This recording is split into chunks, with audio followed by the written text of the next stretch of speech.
Со затворање на улиците 11 октомври и Даме Груев околу зградата на Собранието, Сојузот на синдикати на Македонија утре во 9 часот ги започнува најавените работнички блокади, со барање за зголемување на минималната плата на 600 евра и раст на сите останати плати за 100 евра.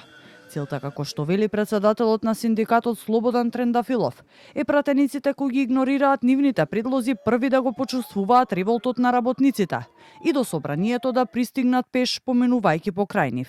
Пратениците први ќе се соочат со дневот на работниците, тие нема да можат да наплатат трошоци за доаѓање на работа, кои изнесуваат од 100 па нагоре евра, и со тоа ќе им покажеме дека онака како работниците што доаѓаат на работа пешки или со автобус, со јавен превоз, така ќе треба и тие да дојдат истиот ден, за да им покажат на работниците дека сочувствуваат со нивната мака. Вчерашниот договор меѓу владата и синдикатите за зголемување на платите на околу 11.000 административци, Трендафилов го оцени како една од борбите во која синдикатите издвојувале победа.